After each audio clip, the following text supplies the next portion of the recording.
Aloha and welcome to Wisdom Dialogues with Hope Johnson, coming to you from the big island of Hawaii at Fairyland in my bedroom. Thank you for joining. Thank you so much. No worries. Okay, so to start off with, I have some great questions, I'm sure, just because of I know who wrote them. Her name is Arena, and she said it was okay if I said her name. I thought she may have been anonymous, but she's not. Okay, so Lori, I'm going to turn you down. I'm going to turn you off because I'm hearing noise, hearing sounds. Do you want to talk to me? Raise your hand, okay? Yeah. Love you. No. Okay. Question 1. There is an experience of the balm of the Holy Spirit, as you say. A balm, not a bomb. And it is really beautiful and wonderful when this experience is apparently happening. There are no secrets. All is revealed. All is whole. Then, in another moment, there is an apparent experience of being confused, not having that clarity, being separate from the truth. This produces longing and a desire for the Holy Spirit, for truth, clarity, and peace. When this longing occurs, I recognize a pattern of thought. If only I have the quote correct revelation, understanding through discussion or meditation or spiritual practice, etc. Only then will I experience more ease and peace in my life. When this thought comes, I feel so close and yet so far. Like at the same time, I've been on the cusp and then realize I can't go through that cusp because I'm still chained to an immovable habit of thought. Writing this, I feel an intense sadness arising. I'm taking some time to let myself feel sad before writing more. Okay, now the sadness feeling has passed. You say all that is experienced is to arouse a feeling that must be met, and by met you mean experience without existence, acceptance exactly as it is. Okay, this is a really great question. So timely. It's always so timely. It's so awesome. I was just talking with someone who's going through the exact same thing, and that sense that I just need to do this one thing. Maybe it's a psychedelic drug. Maybe it's going on a journey. Maybe it's just to get released, somehow get released, do some kind of meditative practice or something like that. And hang on a sec. And the thing is that the just that longing to get there, it's just a habit. That's it. That's it. That's what it is right there. It's asking to be met, not with anything, just met. That's all. Not with acceptance, not without resistance. Just like if there's resistance, there's resistance. If there's acceptance, there's acceptance. It's okay. See, it always seems like there's this I that needs to do something different. Like there's a rating. It's like a rating of the experience. It's like an evaluation of the experience.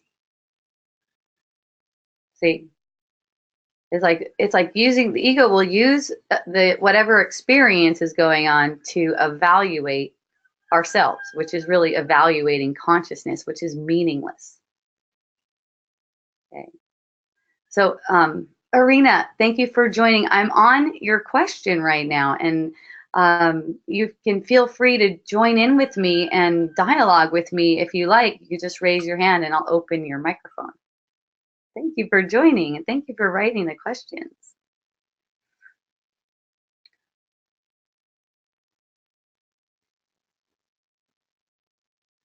So the experience of, the healing or the Holy Spirit forgiveness, whatever, however you want to call it, Arita wrote here, there's an experience of the balm of the Holy Spirit. It's really beautiful and wonderful. And there's no secrets, all is revealed, all is whole. And that's really, that's what's available all the time, even when it seems as if there's this I that can't break through something. there's this I that's like almost, almost, almost. You just need to do this spiritual practice or this thing or this technique or um, this kind of drug or vacation or whatever it is. See, and it's just all that's being missed there is that consciousness is providing the means, exactly what's necessary in this moment, exactly what you need and want. Let's put it that way. So, as I was sharing with my friend, I noticed that she's in a pattern that says, as soon as I do this, it'll all be better. This is going to heal all my patterns. And this is something that has recurred many times. I've seen it go on a lot of times, where there's this real hopeful feeling and then all those hopes are dashed, because it comes back again. So I realized I can't, and then realized I can't go through the cusp because I'm still chained to an immovable habit of thought. So that's a false realization. That's a false realization. Because you're not chained to anything. You're not chained to anything. You have to be interested right now, only in this moment. You have to be interested in it. You have to be interested in that habit. That's a habit. If only I have the correct da da da da da da da.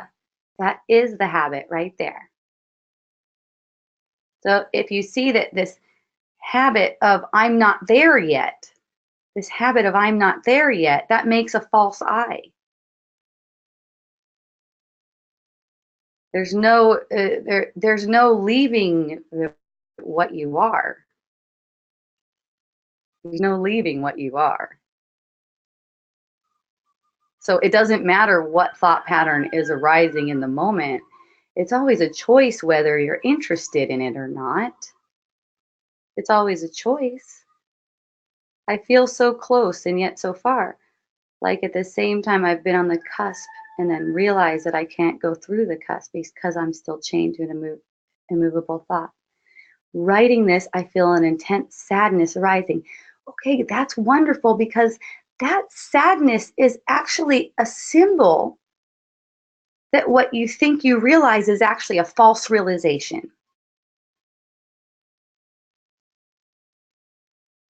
Okay, it's like, well, fuck, if that's true, I'm sad.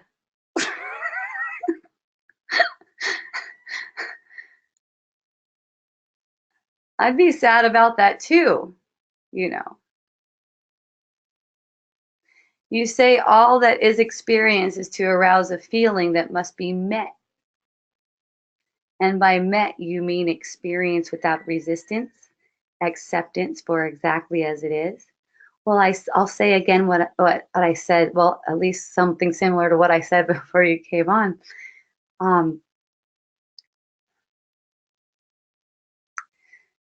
By met, I don't mean to experience without resistance or with acceptance. It's just experience. Without there doesn't need to be a way to experience. Let's put it that way. Notice what wants to evaluate the experience and experience that as a pattern. Notice that. What wants to evaluate the experience. What's resisting? What's accepting even? See? That's not you. Noticing what's not you. Because it's a choice to take it as if it is meaningful. Take a thought as if it is meaningful. That is a choice.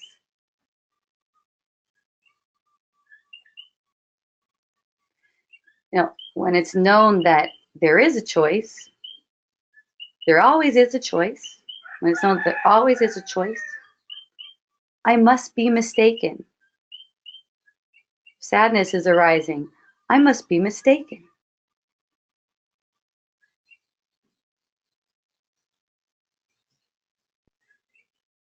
Let me see.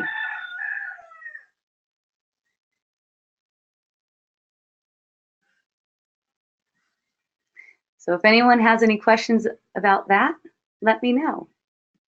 If I don't see any hands, I'm moving on to question number 2.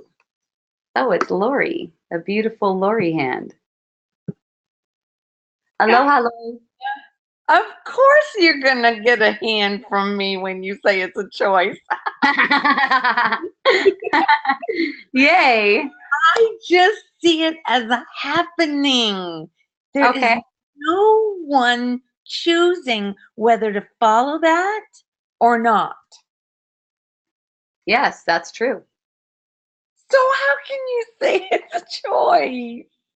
Well, there is though, Lori, because in the and I can't really explain it to you in those terms, but in the sense where you're there, the thought is saying, let's take a for instance, okay?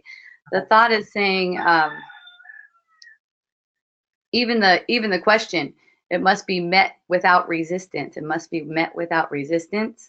Well, you don't have any control over that. Exactly. That's not what I'm saying, though. Okay. That's not what I'm pointing to here. There's no control over that at all. Right. There's no control at all. Choice isn't really control. It's a surrender. You know, Right. it's a power. It's a surrender. Letting go. Yeah, yeah, yeah. Well, it's not even letting go. It's just that whatever it is that is arising, a thought that says, even a thought that asks the question, do you mean experience without resistance? It's like noticing where that's coming from. You have a choice whether you notice where that's coming from or you identify with it as if it's meaningful, make it meaningful. Do you see what I mean? Oh, It doesn't matter what the thought is. It doesn't matter what the thought says. The fact of the matter is that it's a thought and it's meaningless. right. You have a choice whether to recognize it as meaningless or take it as if it means something and beat your ass up about it. Hey, okay. Okay? And it doesn't matter what the thought is. It's not a choice like choosing another thought, choosing to surrender, choosing this, choosing that, choosing this, choosing that. It's not a choice like you think. It's like a step back. It's like, is this meaningful? Yeah. So Because there's so many thoughts. It's like limitless how many thoughts are available at any instant. exactly. Yeah. It's just like, and it doesn't really matter what it is. It's just that choice is in the meeting what it is as who you are, and not as an object, making it meaningful as if you're in this illusion. Right. Okay. So when you are the in the illusion and the thoughts are there's no separation between the thoughts and you. Okay. There's no you're just going with them. You're literally being dragged along until there's a realization, oh geez, there we go again. Uh-huh. And you are not being dragged along, and that's the thing. Okay, You well, okay. you don't have a choice. You don't have a choice in whether you are dragged along in the illusion. You have Right. a choice in how that's met. Who's meeting that? Who's meeting that? Is it met as another illusion, or is it met, whatever it is? See, that is playing in front of you. That whole scenario about you being dragged through something, that is playing in front of you. Mm, okay. Okay. And when you recognize that, even in a moment where there's a pull from the mind to really like analyze this thought that says, do I need to do this without resistance? Holy shit, I see resistance. Aren't I supposed to be doing it without resistance? Then you're Yeah. identifying the thing. But even all those thoughts, even the identifying, that is not even you identifying. you can see through that as it's arising. That's more mind identifying. Yes. It's- You can see through that as it's arising. You can see it as it's going on, even if you're being drawn into acting out of it. And that's watching the ego playing out dissolves it.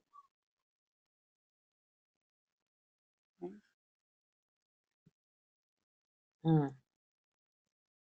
So, where are you now on that?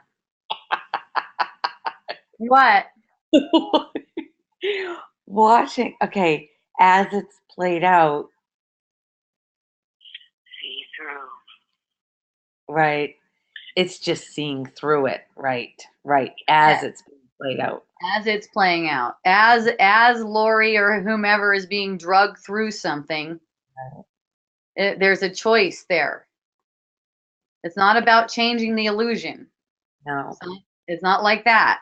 Right. It's about seeing Not about, through that. exactly. There's a belief in a dragging through something. Exactly. Mm. You're there as this witnessing presence, no matter what. Right. No matter what. God. Exactly. Sometimes. Whatever you seem to be going through, it's okay. It's okay. That's what it's for. Yeah, it's okay. Because if you don't see in the moment that it's okay, you must be wrong. And if there's a willingness to be like, I must be wrong. Well, that would be willing right there. If that comes up, I must be wrong. That is a trigger immediately that I know that's not a true thought. There's Okay. nothing. Yeah. Okay, here. All right, let's phrase that a different way. I must be mistaken. Okay. Because I feel like shit right now. Yeah, right. There must be something. Right. I'm believing something that's bullshit because I'm not feeling right. Exactly. Yes. All that needs to happen is your mind needs to be corrected. Right. And it's like and that's a certain level of humility. It's not a humility that you show to other people or anything. It's a certain level of humility where it's admitting that you must be mistaken. Mm-hmm. I get it. Yeah. That's not right. That's not, you're not meant to feel like that. But it's you want to feel like that. You want to, because you want to see the effects of the beliefs that are being taken up as true. Right. And this whole thing really is a walk of humility. Yes, isn't it? Really is. I love that. I love that. I was just sharing on Wisdom Dialogues in person yesterday. If you get embarrassed, great. Yes. Let that be the experience. It's like whatever it is, just let that be the experience, because it is all for the same thing. And if you let that embarrassment open you, then it's serving its purpose. You could say it's serving the Holy Spirit's purpose, as opposed to serving the ego's purpose. Right. Any circumstance can be used for either purpose. That's up to you. That's where the choice comes in. In a way, it's up to you. What's that? In a way, it's up to you. Well, because you are the way. Okay. Oh, you are the way. Good one. Yeah, that was good. Thank you for doing that. That was perfect. Yep. Checkmate. Yeah, it's absolutely all up to you. It is absolutely all up to you. And see, that's the thing.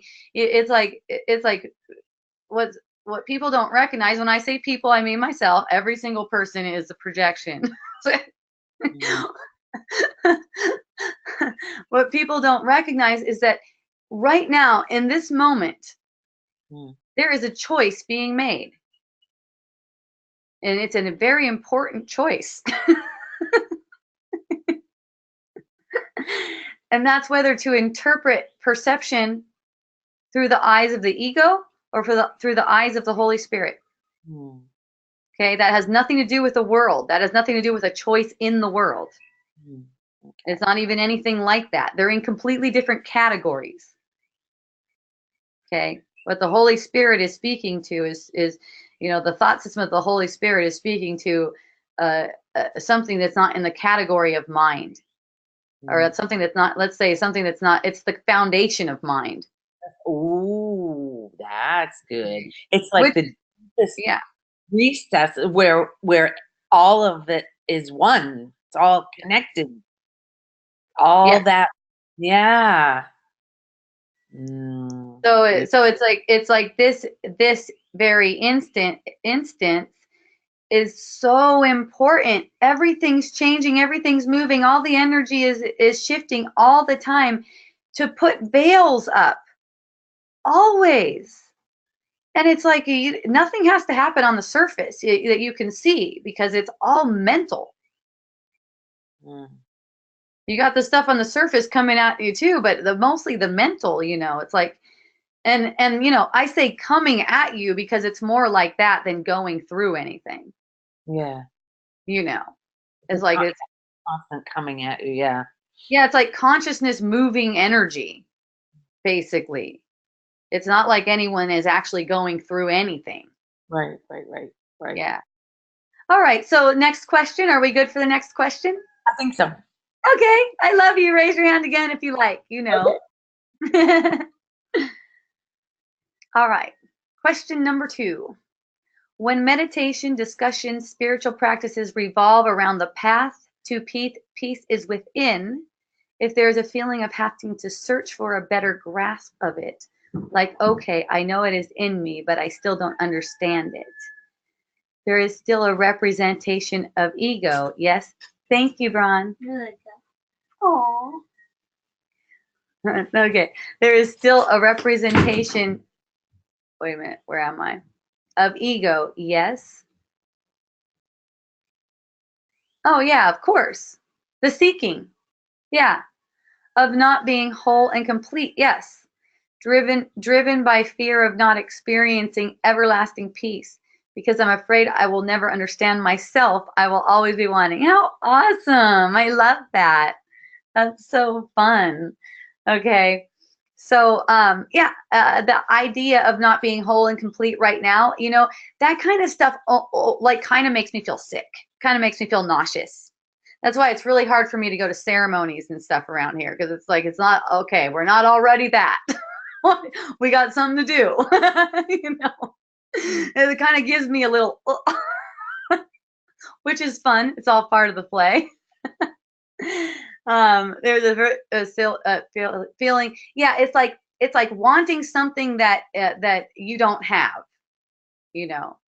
Like what spirit how the way spirit sees it is like everything that is arising is what is wanted. That's it. There's nothing else. And the path to peace within. Okay, it's a good pointer. It's a good pointer. And there's not really a path. There isn't. That whole thing is like preparation. It's like preparation. But it gets to where it's taken as if it is the necessary thing. It kind of becomes like a god. These things become like a god, like they have to be done or else there's not going to be the peace. When it just comes down to peace is what's already meeting your experience. It's kind of like it's an aspect of yourself. It's already meeting the experience in peace. It's just that the non-peace thoughts are more interesting to you, but only in this instant. Only in this instant they're more interesting to you. Just in recognizing that they're more interesting to you in this instant. You don't have to change anything. You can't. You're not capable of changing anything.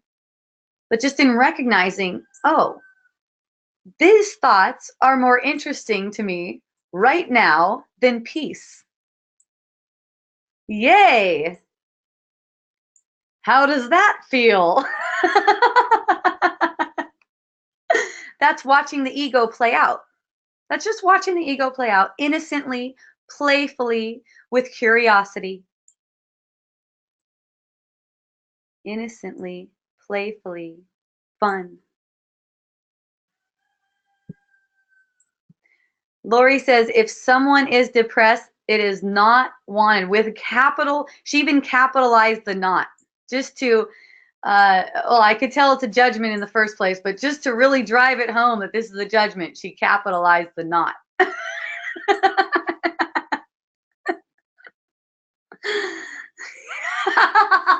She laughs. That's the best.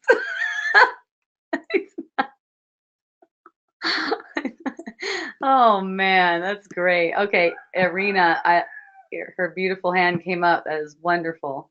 I turned your microphone on, Irina. Yay. Hi from India. Oh my goodness. Thank you so much for joining. Yeah, thank you so much for addressing the questions I sent you. I love it. Yeah.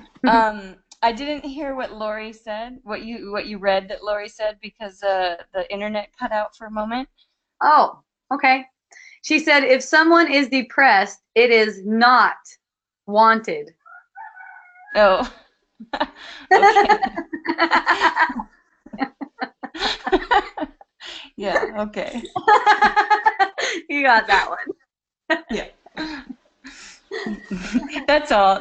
I'll keep listening. Okay, cool. Raise your hand if you want to come on again. Okay. Okay, aloha. Oh, you can also write to me. You want to write a question like Lori did. Or she didn't write a question, she just wrote a judgment. Thanks, Lori. Okay. Yeah. Okay, I think I covered number 2. The question is, okay, is this still a representation of ego? Meditation, discussion, path to peace, not being whole and complete. Yeah, not being whole and complete is a habit of thought. There's nothing that like that. There's nothing that exists that's not whole and complete. Driven by fear of not experiencing everlasting peace. Oh, you know, that's the part where there's experiencing non-peace is like a blip. It's like a blip, blip in eternity.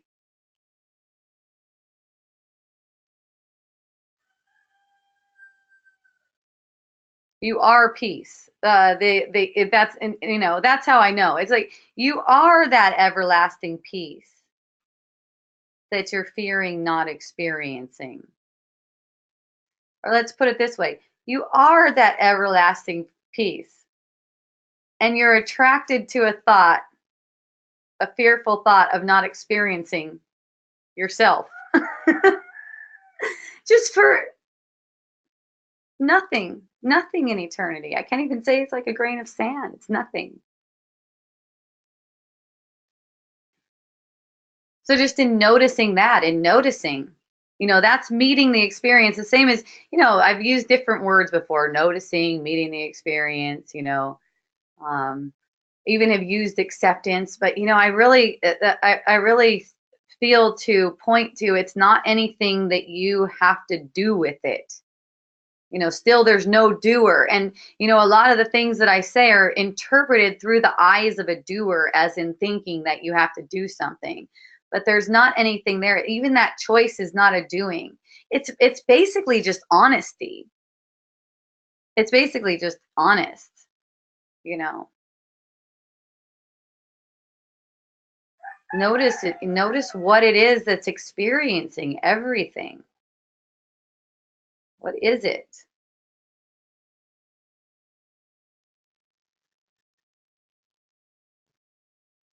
It's just being honest, you know. It's like that. I'm afraid I will never understand myself. There's nothing to understand. See, that's another thing too. I'm afraid I will never understand myself. That's an ego thing. Understanding yourself takes a lot of thinking and stuff. It takes a lot of thinking about yourself, making yourself into something. All that thinking is building the self up so it could be understood. There's not anything to understand like that. It's just in being that. Which, that's what we're already being.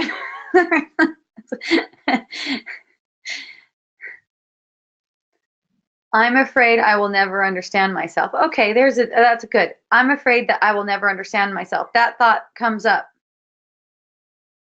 It's not true. It's a habit. It's a habit. That doesn't mean you have to try to make it go away. One friend was saying yesterday, I just asked the Holy Spirit to take it away.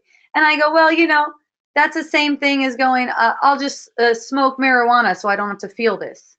It's fine. No problem. It's no problem. It's very helpful. It's very helpful a lot of the times. And it's an unwillingness to meet it right now. Take this away. You ask the Holy Spirit to take it away. All right, there's some, you don't have to experience that right now. No worries. And it's an idea that this thing is harmful. Like this thought is harmful. This fear that I will not experience everlasting peace. It's not harmful because it's meaningless. It doesn't need to be taken away. As it's met, it's discovered, it's revealed that it is in fact meaningless. It doesn't speak to anything. Fear of not experiencing everlasting peace is a veil that is trying to avoid everlasting peace right now. As long as you're interested in that thought, as in trying to avoid it, that's one way of being interested in it. Believing it, which is the same as trying to avoid it.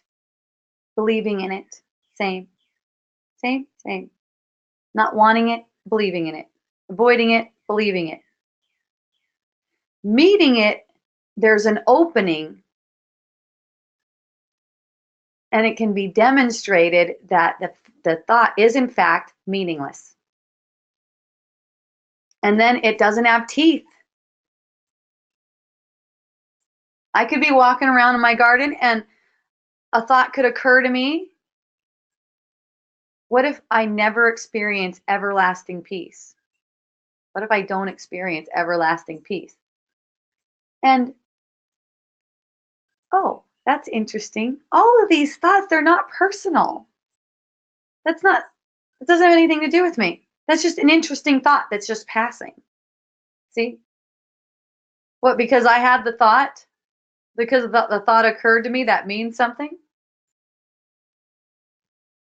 As everlasting peace, I'm experiencing a thought that's afraid of not experiencing myself. It's pretty fun. I will always be wanting, that's a question. I will always be wanting. As that I that asked that question, yes. Yes. Isn't that fun?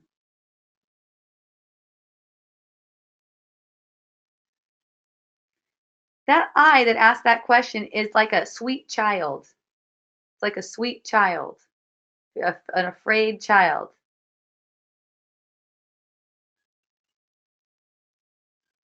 It's like, it's okay, because that's not really true.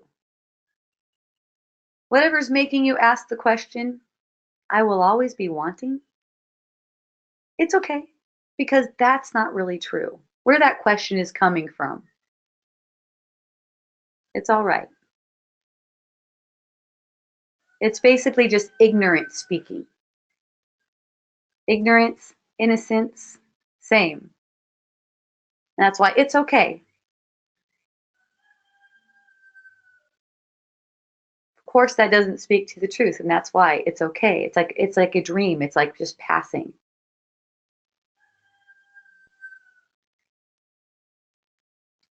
Okay, so if anyone has any questions from number 2, raise your hand. Otherwise, I'm going on to number 3.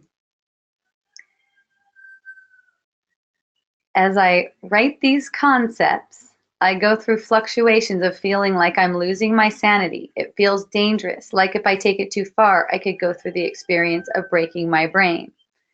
I could no longer know how to function in this illusion. That's awesome.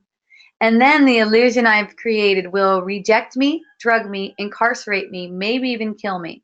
I recognize a resistance to those kinds of experiences. Then I've experienced fear of the illusion ending. It feels like the dream of the universe is represented by an ever expanding sphere, and the matrix of time and space is within the sphere. Every moment and every apparent happening exists within it, and yet each pixel of the matrix is at the same time pointing inward to the center, which is present moment. In this moment, I have a taste of living every life, and that there is only one life, and this life, and the one of now feels like it could also be the last.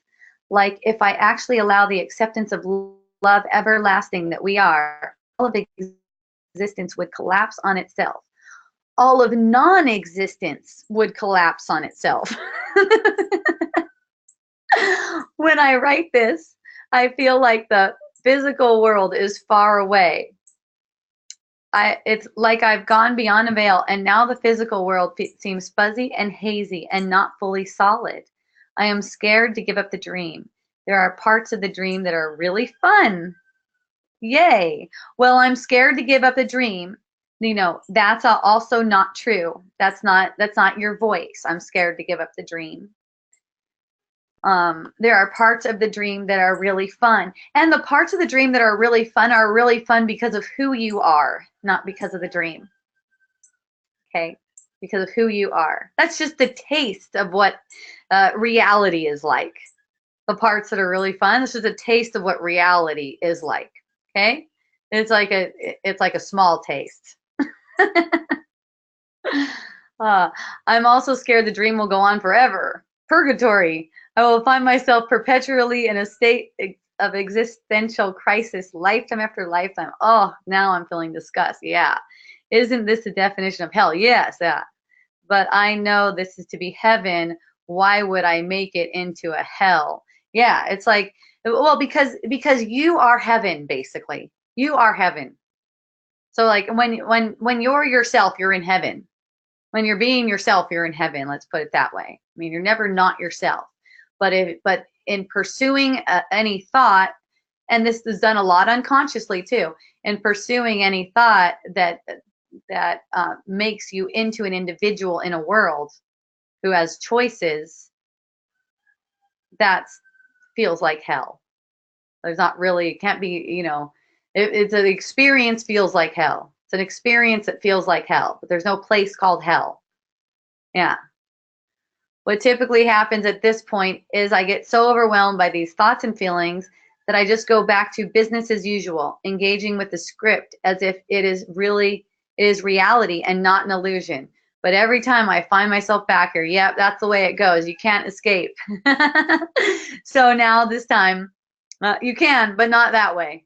You can't escape by trying to get out of your out of what's arising. Say that.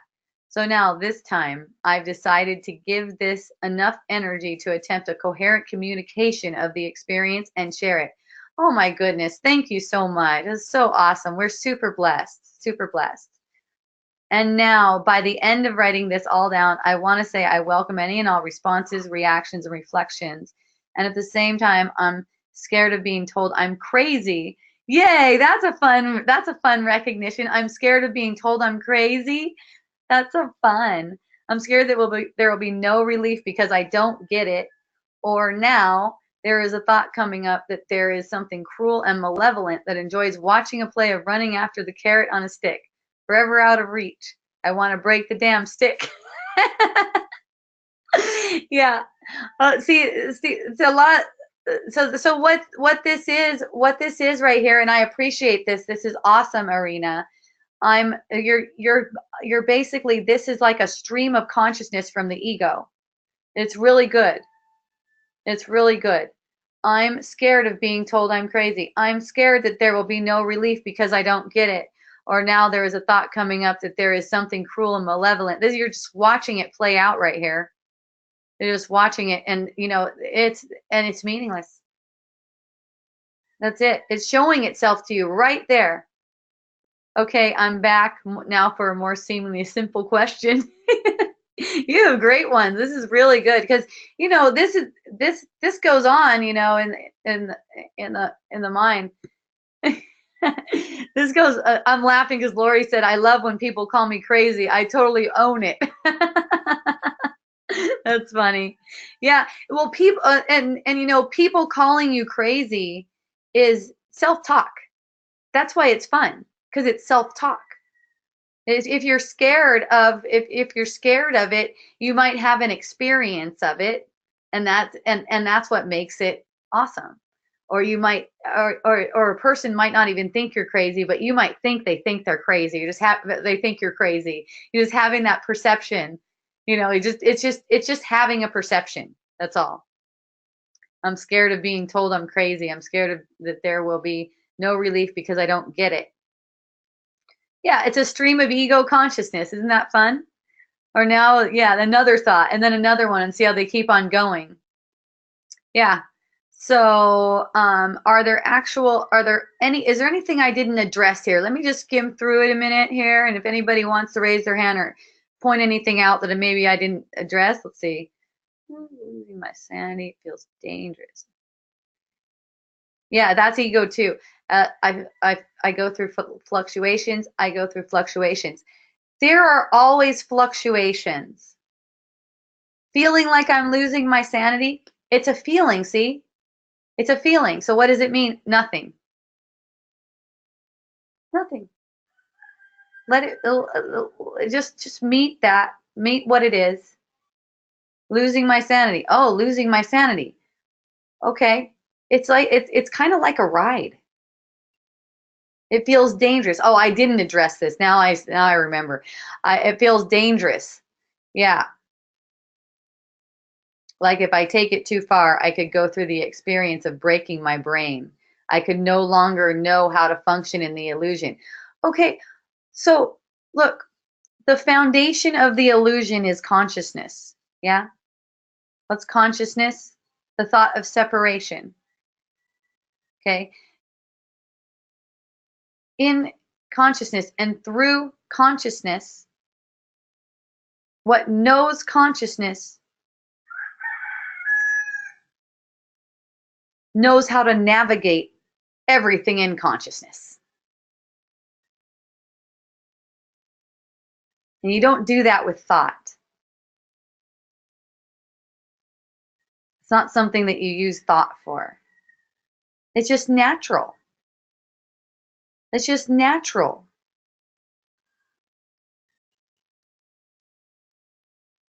But what consciousness is, what's the foundation of consciousness knows consciousness.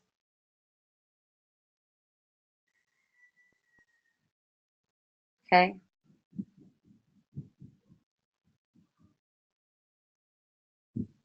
Let that be the guide. Let that be the guide. That's it. That's joy. The guide in this illusion, that guide is a joyful feeling. It's a joyful feeling. But where people get tripped up on that is like, I'm supposed to feel joyful when I'm not feeling joyful. And the way to experience yourself as you are, which is joyful, is in meeting that lack of joy. Meeting that lack of joy as who you are, though. Just as in the lack of joy is just pointing to, it's just a symbol of unresolved mental conflict. It's just a symbol of that. And when that symbol is just okay, there it is. Okay, there's that. It heals it heals all by itself. It heals itself all by itself.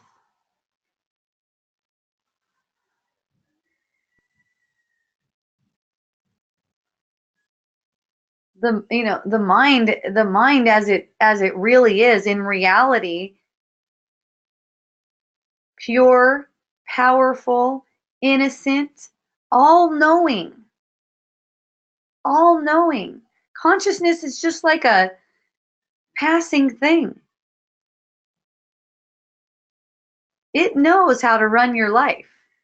You know, but not with thoughts. Not like that.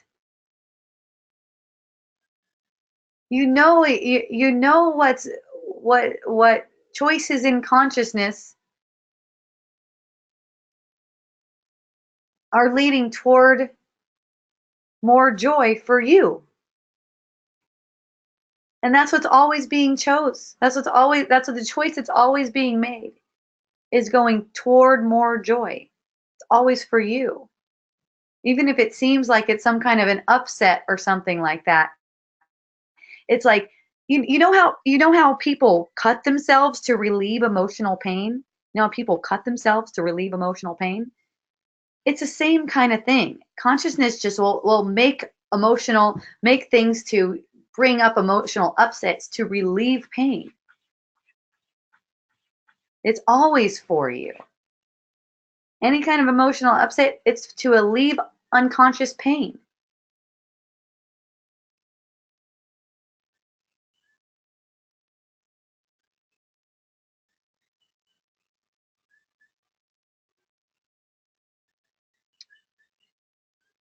Oh, and the fear that the illusion I've created will reject me, drug me, incarcerate me, maybe even kill me. Well, that idea makes the illusion into something powerful, and it has no power. You cannot create something that can hurt you. You can't. It's not possible. You can make it as if it's real and have an illusion that happens, that that illusion did it to you. But the illusion can't do anything to you. The illusion is just an illusion. Everything that appears to happen appears through consciousness. And any kind of experience that seems like it's bad, like maybe they incarcerate you. And the thing is, it's so funny. I can smile when I say that because I felt so scared about being incarcerated before. And then I was finally like, wait, what would really be the problem with that? It's all a feeling. And then I'm like, okay, I'm incarcerated, and and experiencing that, and it's no problem. Because what makes everything awesome is me there. Anything awesome in your experience is because of you. You make it that way. Because of who you are. Everything that seems to be painful or whatever, that's like an attack. It's like it's symbolic of an ego attack. And through consciousness, there's pain in that ego attack. It's a mental attack, and that's how consciousness relieves the pain. So let the illusion come. That's how it's just so easy, because the illusion is coming to show what needs to be shown, so that there can be a deeper and deeper experience of love, joy, peace, and so that the ego is dissolved and there's no more a sense of separation. So whatever comes, let it come. Who would be rejecting it? Yeah, whatever. Drug me, reject me, drug me, incarcerate me, kill me. That nothing can do that without my authority. Nothing can do that without. That would have to be an experience that I want. Okay? Is it that, for one thing is for sure, we always want what's happening. We always want the experience that's happening. And if there's an idea that we don't want the experience that is happening, that is apparently happening, we must be mistaken.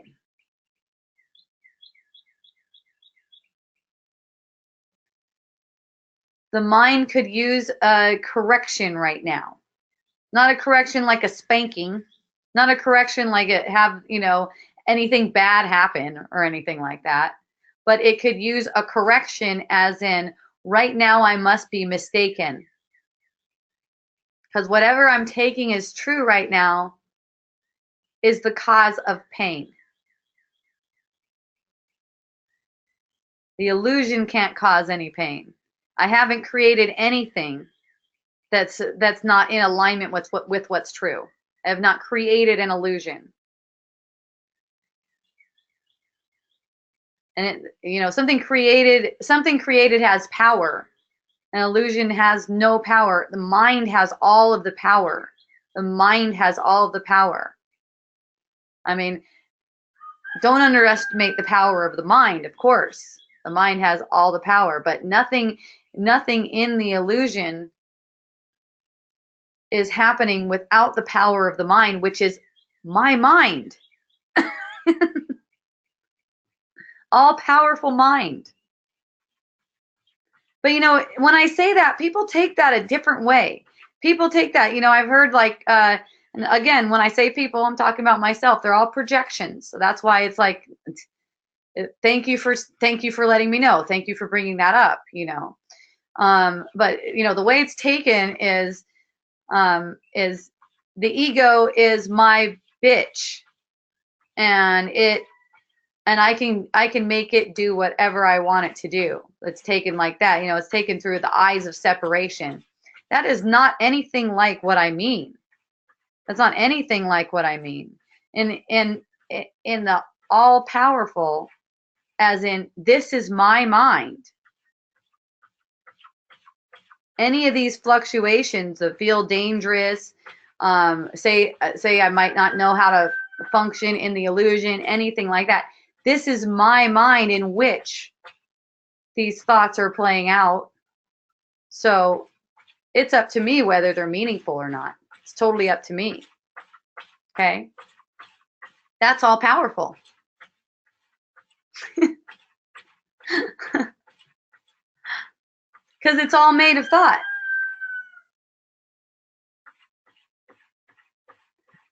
I see your question, Lori. I'll get back with that one. That's awesome. Thank you. In this moment, I have a taste. Wait a minute. Feels like the ever-standing sphere. Okay, Arena, I think that question number 3 is covered. If not, let me know. Okay, number 4. What is the difference between no thank you and acting out of resistance to avoid meeting the feeling that wants to be met? Well, they're not even in the same category. No thank you is something that's said, something that's communicated, right, in words. No thank you. And avoiding meeting the feeling. You can be saying no thank you and avoiding meeting the feeling, or you could be saying no thank you and the feeling is met. It has nothing to do with anything. I think you might have been going somewhere a little bit like in a scenario where, say, someone wants to play wants to play with you on a level of shame. Say they want to play on the level of shame with you, and you're not interested in playing in that level with them. You can just say no, thank you, and you don't have to avoid meeting anything. You can also say, it could look exactly the same on the surface, where you could say no, thank you, and you're really shooting all kinds of judgments, as in the mind's projecting all kinds of judgments about the person, and you're pursuing them. Or maybe you're pursuing some thoughts about yourself being better than them because you're on a different, I don't know. See? It's always, avoiding meeting the feeling has to do with thinking. It's always what it is. It may come in the form of a habit too. Like people talk about addictions and stuff like that. It may come in the form of a habit, but even the habit is made of thought. So it's just still just awareness of what is going on. What's really going on? Oh, this is a pattern playing out. Oh, that's an emotional pattern. Okay. And when it's seen, that's how it gets resolved. Not when it's seen with the energy of, I just want to break this. And one of these other ones, I want to break the damn stick. Yeah, that is also part of what the ego is, the veil of the ego, the veil the ego is putting up.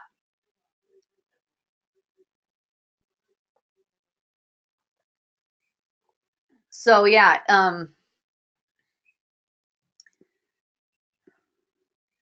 meeting the feeling that wants to be met. Yeah, it's always that. It's always in your own energy field. And one thing I've mentioned before, I've mentioned a lot of times, notice the flow of the breath. Notice whether it's not with judgment.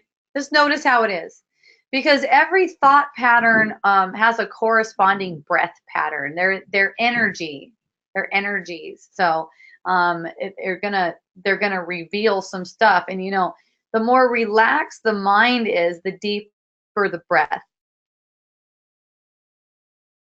More relaxed the breath. Like it goes down to the belly with a very light breath. It doesn't sound loud. It's just relaxed and really light. I think a lot of you guys already know that.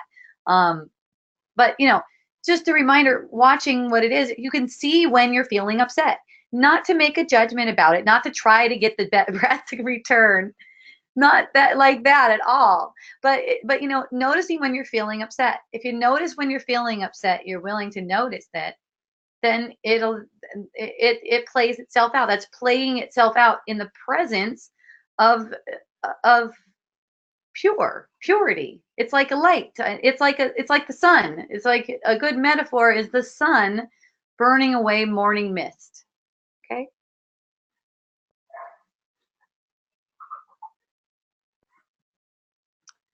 Okay.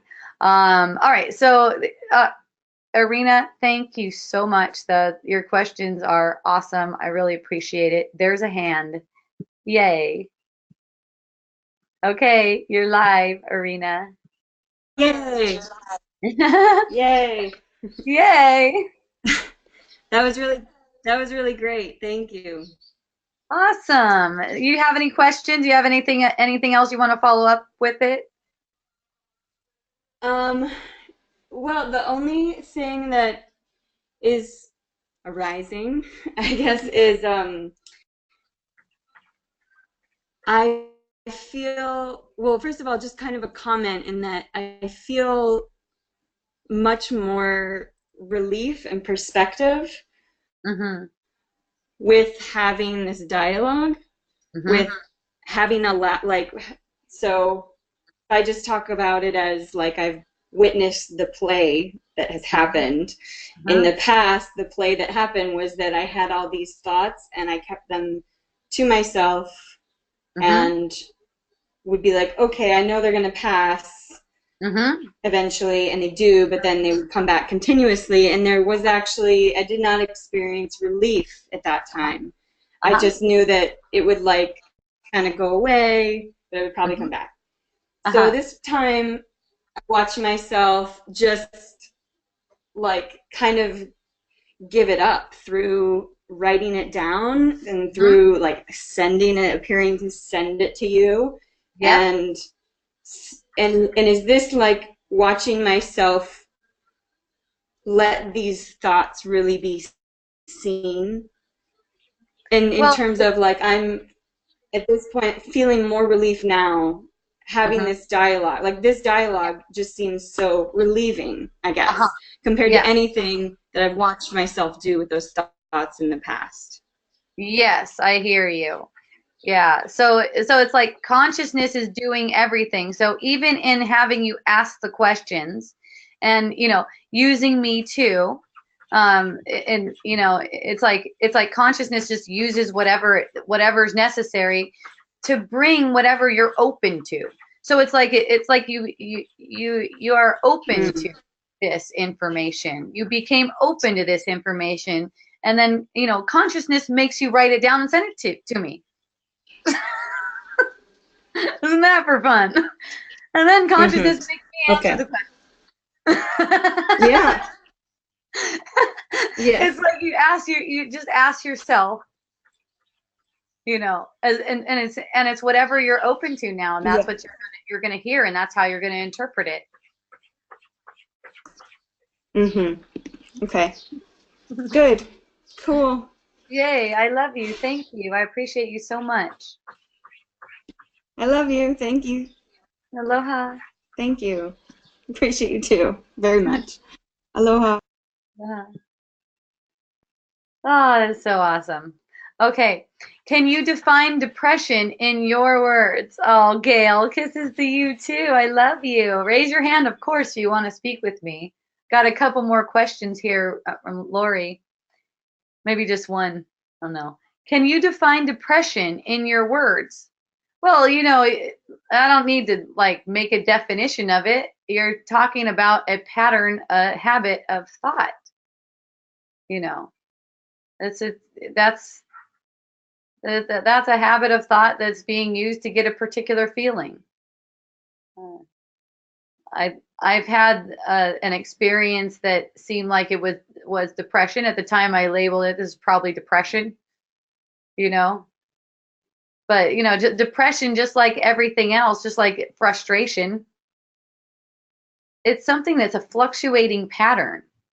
And it's gonna stick around as long as there is interest in the thoughts that make it arise, that make that feeling keep coming back again. It's like something is very interested in being that which is depressed. Okay. So it always comes back to being and watching. If you're talking about, communicating with someone who thinks that they are depressed, that just will come naturally. If the feeling seems to be not wanted, what then? Well, the feeling of wanted and not wanted is they're equal. They're like two sides of the same coin. That's a passing thing. I don't want this depression. This depression is not wanted. It's all the same. It's all the ego's voice. It's like, oh, thank you. I didn't share this yet, but on my silent day on Thursday, it was the funniest thing. I was walking down my street, and all of a sudden, this little dog came out and bit me. It's like randomly. It's like no warning or anything. Well, a little bit. It came up behind me, and I go, oh shit! It was like, oh shit! Something's about to happen, and then I stopped, and I was about ready to turn around. Before I turned around, it just bit me.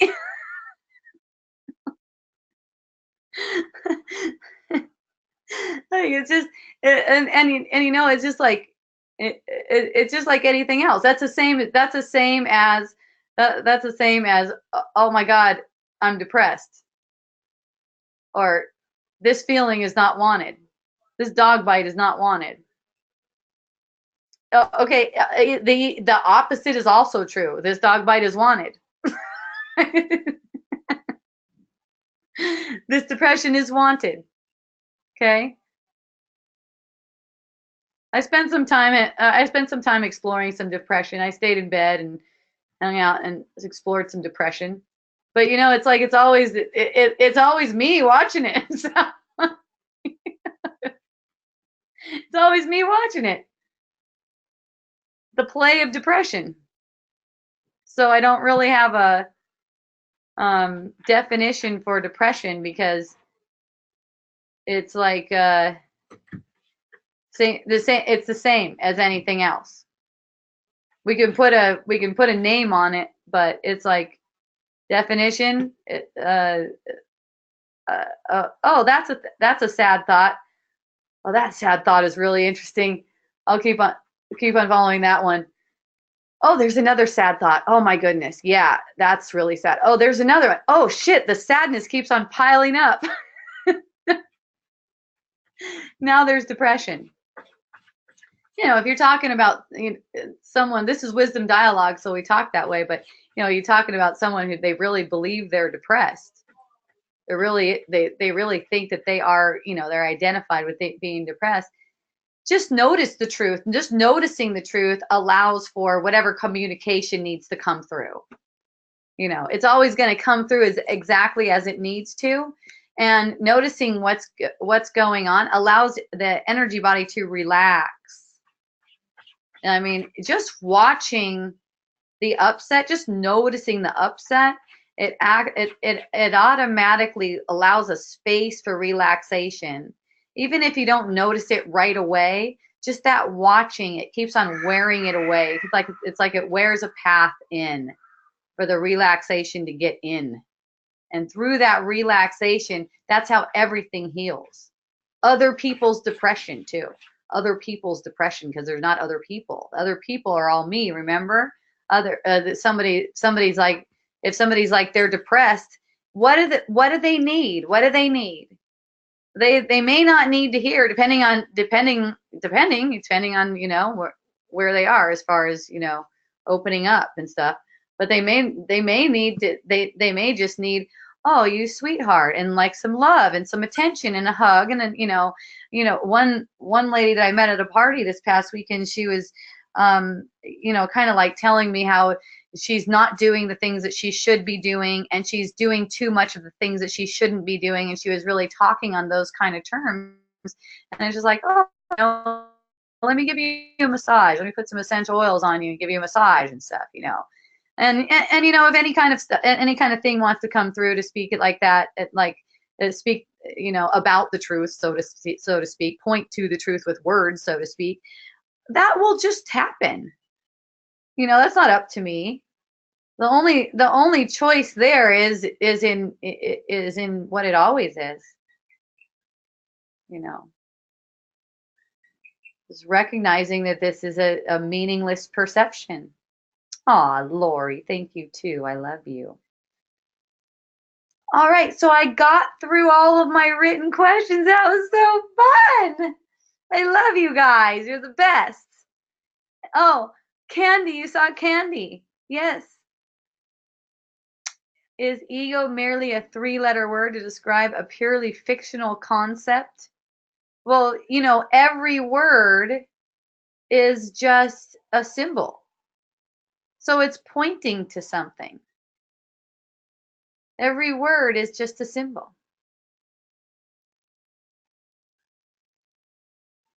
Okay? So ego, what we're saying when we say ego, I think generally what we're saying is, let's say this, in wisdom dialogues, I say ego, it's that which protects the sense of self as an individual. Okay? It's a program. Yes, it's false. The whole program of consciousness is false, though. Okay? It has power that's been given it, but as it arises, it can also be taken away. Okay? If you want me to elaborate more on that, let me know. And Gail said, wait, one more, just a tiny one. Does that mean you want to talk with me? I'll just ask you. Does that mean you want to talk with me? Can you hear me? Yeah, okay, if you insist. You're freaking awesome. Hey, baby. Hey, I love you. I love your head wrap. Oh, isn't that fun? I got it at an art place. It's art. It's sassy. Ooh, yeah.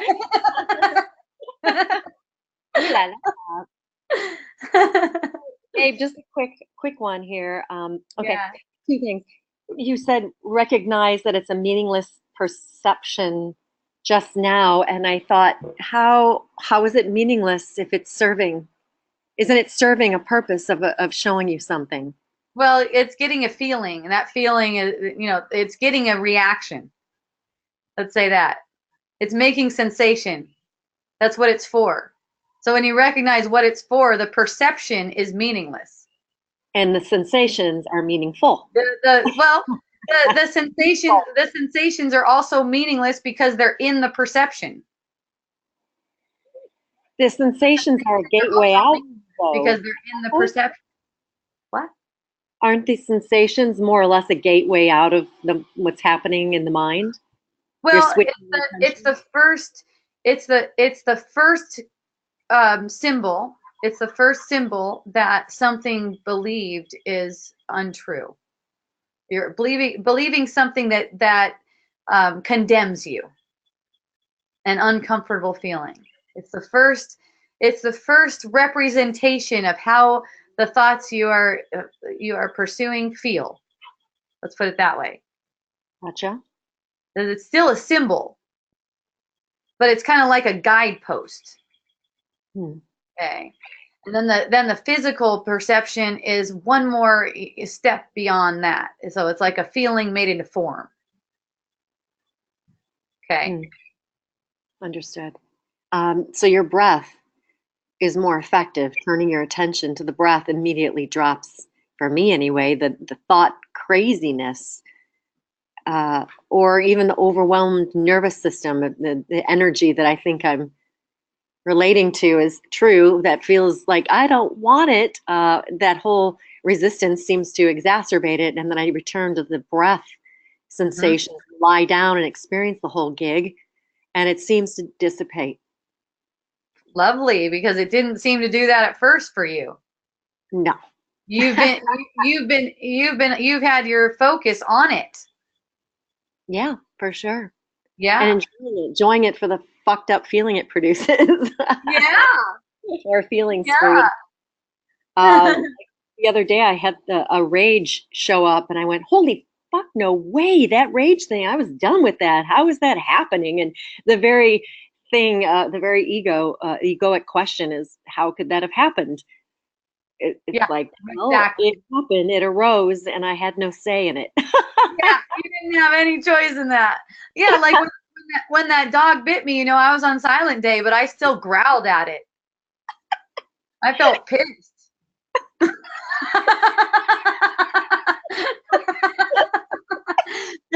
And then I noticed when I'm walking down the street, the thoughts projecting for the owners being fucked up, and I was like laughing like that. Okay, I'm not talking though because it's silent day. I'm like, oh, we know that's not true, and then a projection, a projection for the dog, and I'm like, thank you, dog, thank you, dog. Walking down the street with blood dripping down my leg. Want to see it?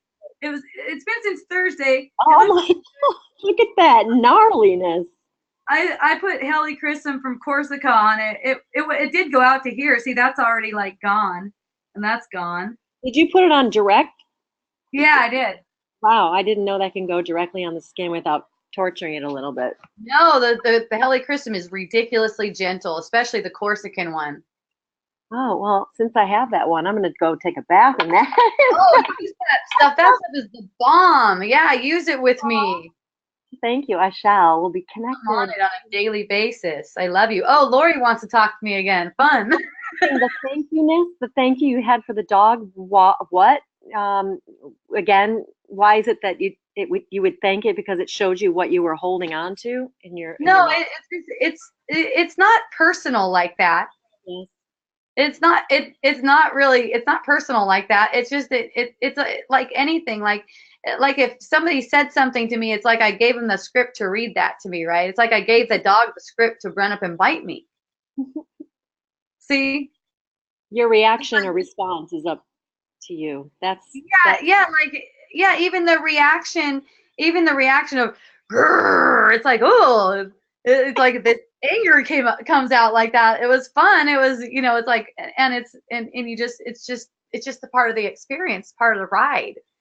There's no need for any self-analyzation with any of these experiences or anything. And, it's just the experience. It's just the experience. It's just that. It's easy. Lori said that, boy, that dog got you. It's like, well, yeah, it's a dog. And so is a person. It's a freaking dog. Oh my God, I love it. Well, thank you. They're like a bug bite, but they have way bigger teeth.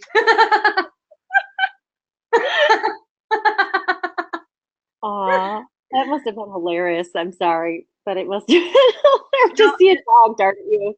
It was pretty funny. I mean, as I'm walking down the street and like my leg really hurts and it's like swelling up and stuff, there's still like laughter happening.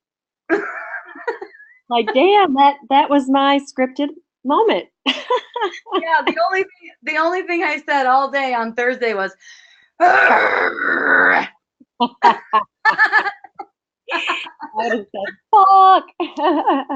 and look at the story is freaking hilarious. It's very unusual. You're walking down the street and get bit by a dog on Silent Day.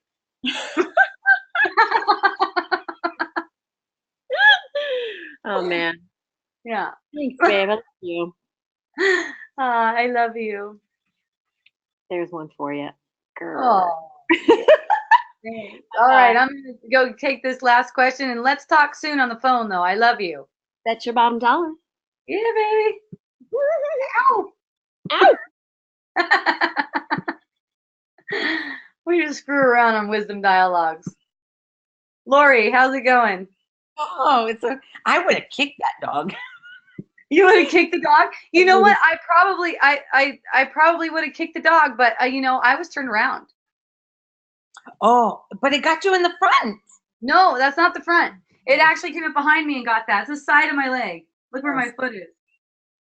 The heck? So it's a very aggressive It dog. came up between my legs and like bit it right there. Yeah. And it was and I didn't realize it was there because it's little, just a little guy. It's like this big. Yeah. Yeah, and I like just like no. And there's no leash, and it's just an aggressive dog. No, that's not true. It's not true that it's an aggressive There's dog. no dog. There's no dog. Oh my God. There's no dog, and there's no bite on, and there was no going. No, it's not. We're just perceiving in darkness. That's all. It's just an illusion. So I go to work out. I got a trainer now. I lift weights twice a week. It's really fun. She's like a couple properties down from us on the same street. And I told her, yeah, I might need to take it a little easy because I got bit by a dog 2 days ago. And she's like, right there. She's like, did you tell the owners those guys need it? And I go, there's no dog. Oh, well, that must have gone over really. Well, I don't know if it was. I don't know if it's really that clear that what I was saying, but it was fun for me. Probably not. It was fun for me though. Yeah, there's just like it's not like that. It's not like there's something to blame for it. It's not like there's fear that it's going to happen again or anything like that. It's just an experience. Just like lifting weights is an experience, It's not like there's nothing. All those thoughts about it, that's self-identification. Self is identified through judgment. The dog is aggressive. That's judgment.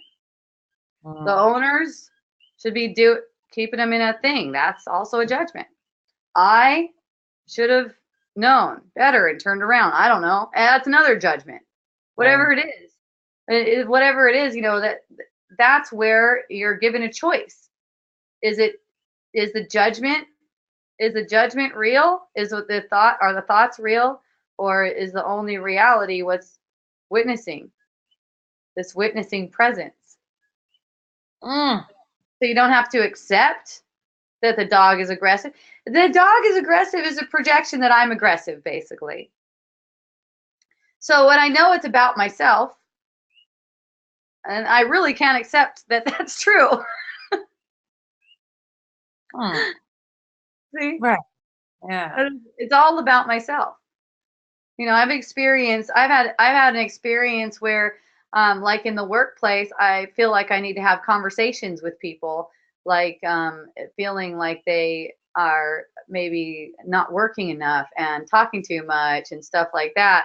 And then before I ever have a conversation, I realize this is all about me. It's not about them.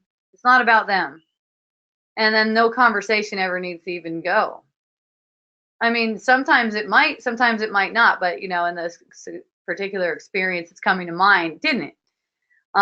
It wasn't even necessary, because in the instant it was it was just seeing Recognize. it's all me. It's all about me. It's not about them. I could tell if it's about me. I'm holding judgment. It must be about me. I could feel it. I could sense it. I could sense what judgment is like. So I'm not gonna let and it's like a dog bite.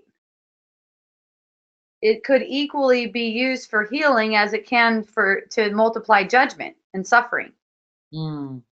See, it's like whose interpretation are we going with? Are we going with an ego interpretation that includes a bunch of judgment, or is there another interpretation? Is there interpretation that speaks to the truth?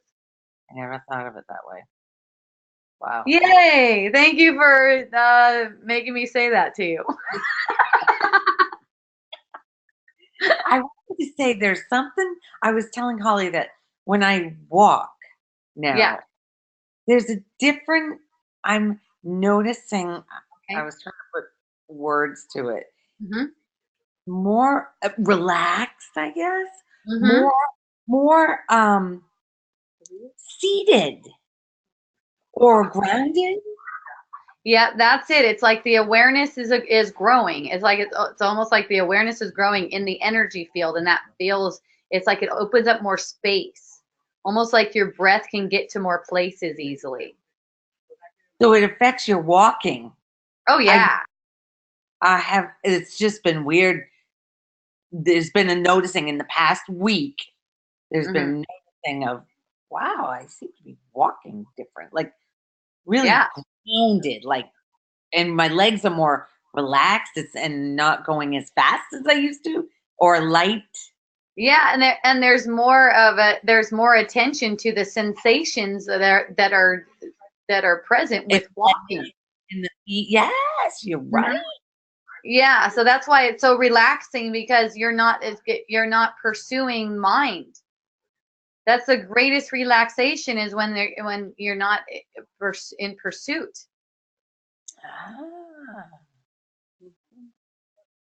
Oh, thank you.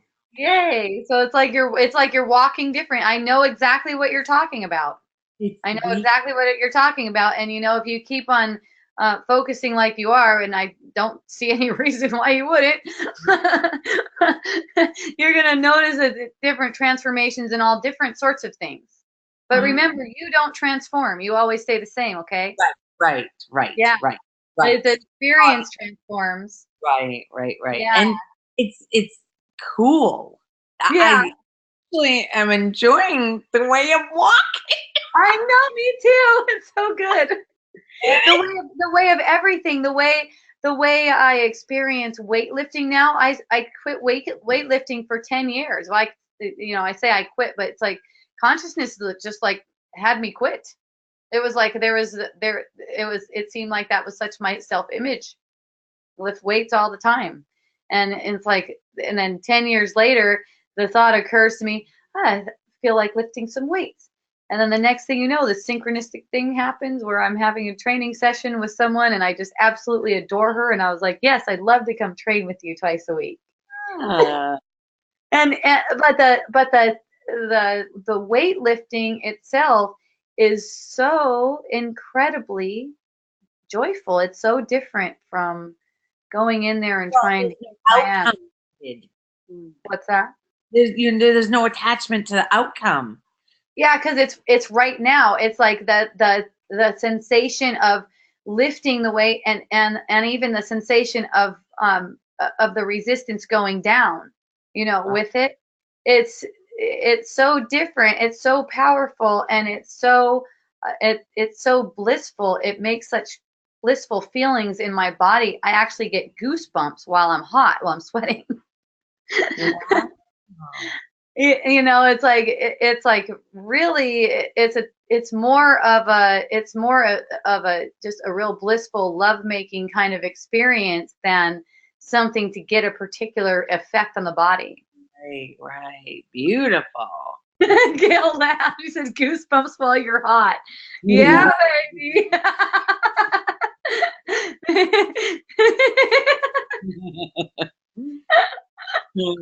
Gail lives here on the island, so I go visit her sometimes, and we have a kick-ass time. That's for sure. Yeah, she seems like such a sweetheart. Yeah, she's really fun, and she's like a fabulous woman. Fabulous. Oh, nice. Like that. The two of you.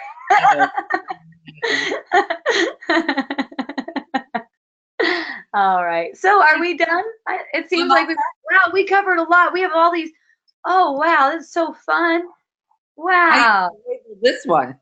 Gail said love to Lori. Oh, right back at you, Gail. Yeah. Yay. Well, this is great, you guys. I appreciate this so much. And, of course, a big thanks to Irina for taking the time to write all that stuff down. That's so wonderful. So happy. Thank you, everyone. Okay, so we're sponsored by Miracle Botanicals. If anyone wants to know about essential oils, just ask me. I use them all the time. I was just talking about using them for the dog bite, which is doing pretty good, looking pretty good. Not that essential oils can make it look good, but we like to play with different magic, don't we?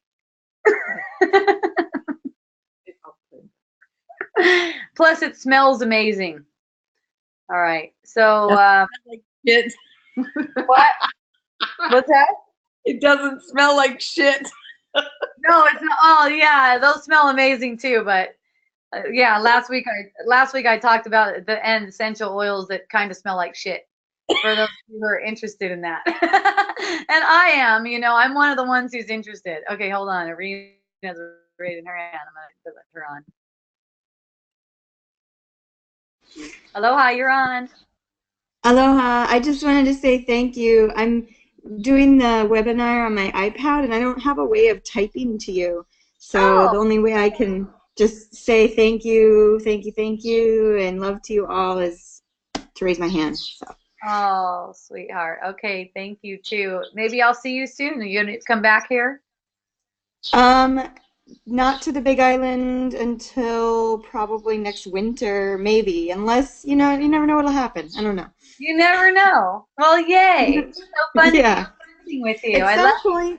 At some point, I very much hope to see you and be back on the island at some point soon. Okay, awesome, Irina. Aloha. Yay. Aloha. Hope it was exactly 6 years ago right now that we met. Oh, how fun. Our Kalani retreat was 6 years ago this week. Oh, wow. Coming up in my memories on Facebook. Oh, how fun. Oh, my goodness. That was wonderful. So much fun. One day we got to spend together, and then I went home, got really, really, really sick. That was fun. Yeah. What are essential oils? Gail, did you ask what essential oils are? You're playing.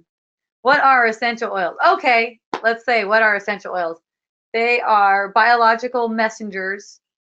They're like the messengers of the plant that tell it how to grow. That's how I've heard it.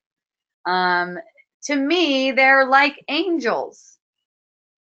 They're like little angels because they speak. They know the truth and they speak the truth in a subtle way. It seems like they assist with opening. That's one way. They're like friends. They're like friends to me. Let's say that. You can look up something way more scientific, probably even on my site.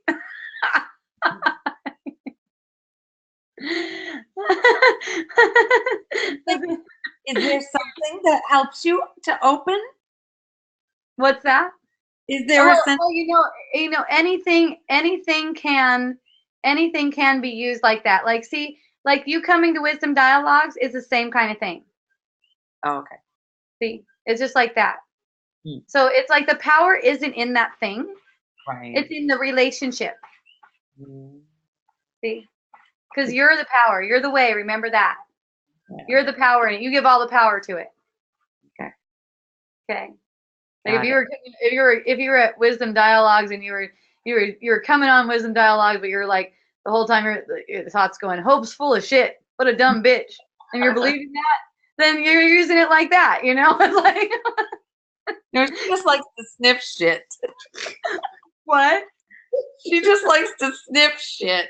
You just like to sniff shit. Yes, that's it. I love it.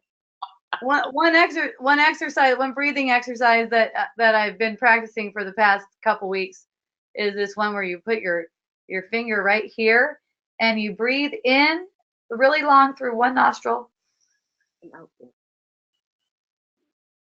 and then out through your mouth. And it occurred to me how powerful that is, breathing in the nostril like that. It's a trip because it opens up some kind of memory or something like that. I don't know how to put my finger on it or really explain it, but it reminded me of essential oils. It's like this, you know, I'm sure in yoga they have a big ass explanation of it. Gail said that's the best one. It's really relaxing. So it's like you plug one nostril and it's only through the left. You don't do it on the right. I don't know why. I'm sure, again, you can look it up and they'll have a reason for it. but you just breathe in really slow through one nostril and then blow out through your mouth. And it's amazing how relaxing that is. It's a wonderful, fun, and nadi. It's called Nadi Sadhana, is what Gail said. So if anyone was curious and wanted to explore that, yeah, it just feels good to me. Wait, that's different. Nadi Sadhana is both nostril, closing a nose. Yeah, who knows what it's called. There's all kinds of different exercises like that. There's one that I do where it's like breath of fire. So breath of fire, I don't know if you can hear this, sounds like this. Oh, yeah. Hear that? Okay, yeah. So it's that breath of fire, and then going between the nostrils like that.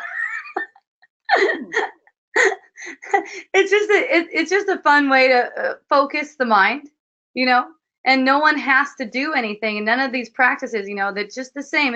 Think of it the same as like coming to wisdom dialogues or reading something or whatever, but you know, in the enjoyment of it and just watching how consciousness is unfolding, not that there's a me doing anything. And that's the thing when it comes to any kind of yoga or any kind of practice or anything. There's not really a me that's doing anything. This is the way consciousness is playing out right now. See? It's like when we're talking about like different remedies and stuff like that, that's just consciousness at play. Different meditations and stuff like that. That's just consciousness at play. We could play with whatever we like. And you know, and whatever we happen to be if whatever we happen to be playing with, whatever comes up, whatever we happen to be in, it's just experience as consciousness playing out. It's allowed to be experienced as consciousness playing out. Then, you know, we'll find this experience of awakening, this experience of unfolding so fun. Because no one has to do anything that's like I guess hard, unless it's a burden. Yes, it's not a burden. I can't even say hard because it's like when I work out with weights, I like to, you know, sometimes I'm like, oh yeah, I feel like going heavy. Like she'll ask me like, do you want to do like 12 pounds a day or 15 on that exercise? I'll be like, oh yeah, give me the heavy one. I want to feel that, you know, today. But it's like, it's not even really like hard. It's just, yeah, you said it, Lori, a burden. Like I have to keep up on this now. There's concepts that, okay, since I started on a weight training regimen, now it's this and this and this. And it's like, no, that could change anytime. I don't even really, what I love about it is I don't even have to have a regimen. She writes out the whole thing for me, the whole workout for me. All I do is show up and enjoy it. Awesome. Have an orgasmic experience. Mm. Awesome. Oh, I love you guys. Leg lifting too. Leg lift, legs. What? Pushing. Are you doing your legs too? Wait. Oh yeah, are you kidding me, man? The last time it was 3 sets of 3 sets of squats all in a row, 8 reps each with weights, right? One close, one hip, one all the way out. So 3 sets of 8, and then instead of taking a break, go do a set of something else. I forgot what it was, probably something for the back. And then go back and do that again, and then do that another time. And then that's one of 4 different sets. Jeez. Yeah, it's a beautiful. I love pushing the pushing. I haven't experienced the pushing like that. Well, a little bit in yoga, but not like that. It's definitely a different thing. Feels good. That would be a burden for me. Well, you know what? If it doesn't sound like like even Vipassana, I've talked about that before, where when I first heard of Vipassana, I was like, oh shit, I would never do that. They don't even let you eat any meat in there, and you got to just sit around for 10 hours a day, And then all of a sudden there was just a strong calling, and it was like it felt like it almost felt like a lover was calling, And it's the same way, so for the things in my experience, that's how it is for me. When yoga is calling, it's like, oh, yoga is calling. It's not like I need to do yoga. Right. Yoga is calling. Oh yeah. I could sense the joy in it before I'm even in the Buddha shack. Yeah. I can sense a feeling of joy in it, and it's calling, and that's where my body's moving, but it's not as if I need yoga. See, and to really experience that, consciousness led me to take a break off of all yoga. Yoga just started arising for me again in the past couple months, like in the kind of way that it has before, where it's like, yeah, that feels good, and I feel like doing it every day, But for a while there was a straight up break. There was a break to the point where I'm even like, instead of having yoga in the morning, I'm having spliff and yerba mate instead, and I'm not even having any yoga. And it's like, consciousness is just like brings whatever it is that's necessary to be brought up, because, if there's an identification, if yoga becomes identification, and there's a total openness to this, it's like, let me see, if yoga becomes an identification, please take it, go for it, take it away, because I don't need it. I don't need yoga. I have no need for any of these things. I have no need for yoga. I have no need for meditation. I don't even need to sleep. I have no need for things. So it's like whatever it is that is being used to make my identity real, let it be taken. Because that's not a joyful experience.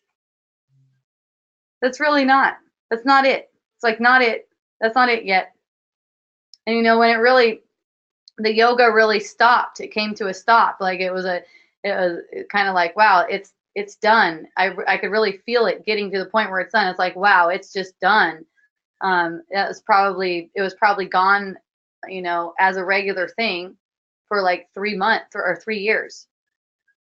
It was probably like 2015, maybe 2.5 years. Yeah. Okay. And then there's, of course, all kinds of, stuff about, well, what's going to happen, what's going to, and that's all for the play, though. So it's very, very healing. See, it's like people don't realize when consciousness moves them to stop a particular practice, that's also for healing. Whatever it is, it's all for healing. So what'll happen is there will be this energy of being down on ourselves. Yes. For not following through, for not doing it. And that's what really contributes to this feeling like, oh, I need to eat a whole box of cookies, because it's like that feeling of not doing it good enough or right enough. It makes it so that it's asking for comfort. It's like a child asking for comfort that's not there. So it makes it seem appealing to like go eat a box of cookies, because that's like a little kid, So it's like it's just in allowing whatever consciousness is playing out, even if that's sitting around and you see your body even becoming fat and you're laying in bed, or for me, I was eating ice cream and laying in bed, doing the depressed thing, but with a different, with a certain focus on that depression, with a certain way of meeting the depression. Let's say it that way. That's like in an energy of let me see, and not taking the depression itself to be real. See, Beautiful. the depression's playing. Mm-hmm. Yeah, and it played in my case for 4 months like that. Yeah. So, hooray! And then Gail said rage can be experienced as orgasmic. Yeah, because what could rage possibly be? There's only love, and so rage must be a distortion on love. Yeah, rage. It's like it's an intense emotional energy, and that intensity becomes orgasmic. I've had that experience. You could say I had that experience with the dog. At first there's, and then there's laughter and lightness, even with a throbbing leg. Throbbing bloody leg. Throbbing bloody leg. Thank you for saying that. Thank you for sharing that whole what you just talked about. Wow, that was really good for me. I couldn't even help it. Yeah. Yeah, I know.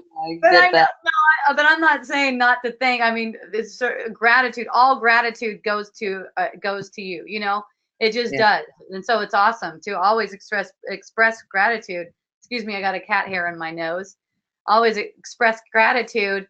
Like I noticed today, and this is just consciousness playing out. I really don't have a choice in this, but I noticed today, just like looking at my car, the car that I drive, and just being like, I love you, thank you for being such a good car, just like it's just natural, just like thanking, and it's like it's all me, it's all gratitude goes to me, and that, and there's only one of us. I'm not separate from anyone.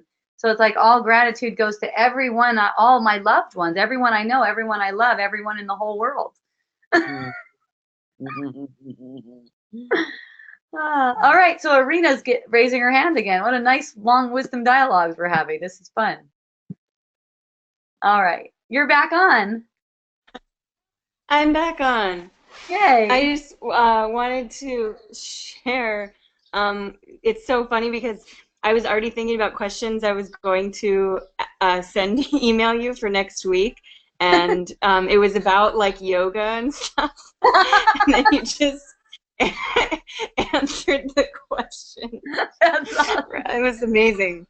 But I really, I've been experiencing that, and what you're talking about, taking a break from like working out, because I was working as a physical therapist. I spent like so much of my life becoming one, and about exercise was my whole thing. And then like 2 years ago, I just stopped. I was like, I can't do this job anymore. And then I stopped working out. I stopped doing aerial, and I didn't really feel bad about it. And sometimes I would like have little like thoughts about it, but thanks to like wisdom dialogues and stuff, I had a pretty good awareness of those thoughts, like, oh, it's really okay, like, oh yeah, I'm putting on some weight, oh yeah, okay, like that's all right.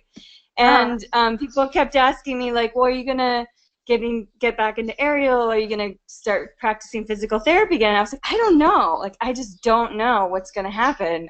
We'll see what happens. Like it's like maybe, like I have a feeling like it's not gonna be totally gone from my life, but it could be. I have no idea. We'll see. And then the other thing is, who cares? Consciousness got you. Right. And then like love consciousness, and consciousness loves you back. Right. And then I found myself like, basically I found myself right now in the most intensive dance program I could ever imagine doing in India. I'm studying this classical dance form, which the training is just, it's like really intensive. And it's been amazing because first of all, I was pretty like quote unquote out of shape when I showed up, but I felt like this full emptiness, like that all the stuff that I had done with exercising before that was all related to my identity and like I have to look good, I have to be this way to dance or to do aerial or whatever. Like even though I was like, oh yeah, my muscles are pretty weak now and I'm out of shape, but this feels really awesome. Like there was a total openness to the moving my body and working out that I had never felt before. And then suddenly here I am now doing physical therapy for some of the dancers here at the program, and with joy and happiness, which like I had to take 2 years away from because I wasn't feeling joy anymore before, and I was like, yeah, I'm done with that, and now I'm suddenly doing it and happy, and it's amazing. Oh my goodness, I feel that so strong. My goodness, that's awesome. Thank you for sharing that. Yeah. Oh, that's so wonderful when you can just come back and experience it from a whole new perspective. Yeah. And it's changed and it's different. It's so different too. Mm-hmm. It doesn't come from that completely place. different. Yeah, it's completely different. It's like just enjoying. What did Gail say? Gail said, oh, go ahead. Oh, I was saying I just find myself enjoying like even the hardest moments, even the moments where I'm like, oh, I can't get that move or whatever. Like I'm just having a blast. I know what you mean. It's like there's not the oh, why can't I remember when I first tried aerial silks? It was so funny because I was like, yeah, I'd be pissed at myself. And then the more pissed I would get at myself, you know what I would notice? The teacher would develop like the teacher and I would develop like some kind of a catty kind of relationship. The more I would get pissed at myself for not getting it. Yes. You know? And it's just like, whoa, that's all me. Yes. It's not like the teacher's a bitch or anything, you know, our relationship would be completely different if I wasn't getting pissed at myself for not getting the moves right away. True. And now, well, I have had the experience of the other dancers who I'm aware are me, like showing me what it looks like to identify with how good they're doing.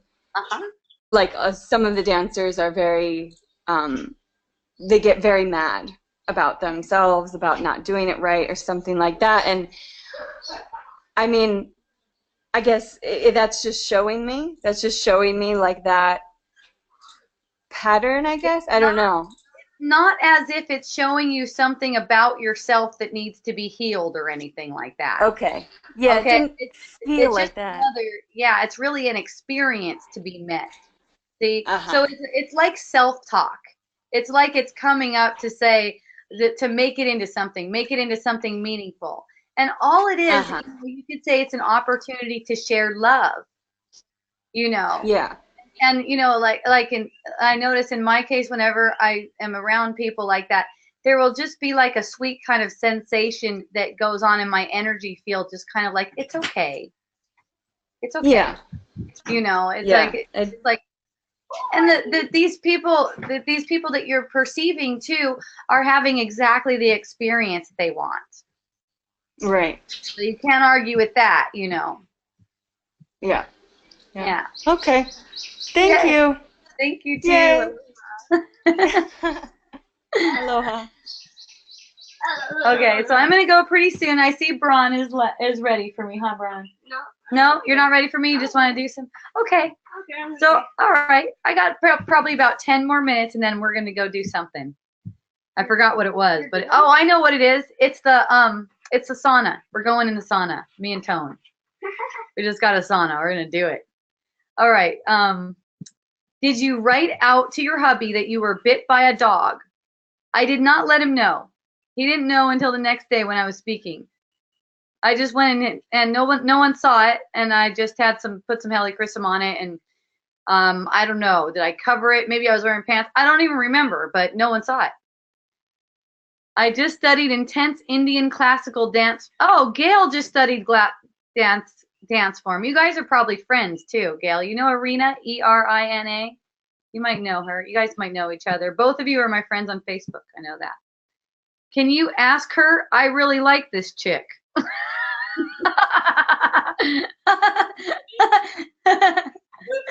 Go get connected with her on Facebook. She's awesome, and you're awesome. So that's a good combo. Will you ask her if it's if it is Odissi, O-D-I-S-S-I dance arena? Raise your hand. If not, leave it down, and we'll know. Wait, no, okie dokie. Gail, you're so fun. I love you. She raised her hand, so it is Odissi dance. Yay. Odissi. All right. I love you. Thank you. Yeah. Tuesdays at 3 p.m. Hawaii time. Hope usually there's a little bit of brawn in there and a little bit of candy going on. Yeah. If you want the invitation, go to Facebook/groups/Wisdom Dialogues. To look at all the videos, right now I have this website pointing to my YouTube, wisdomdialogues.org. Yay! I love you. Thank you. Until next time. You. Yay. Ahui ho. Meow.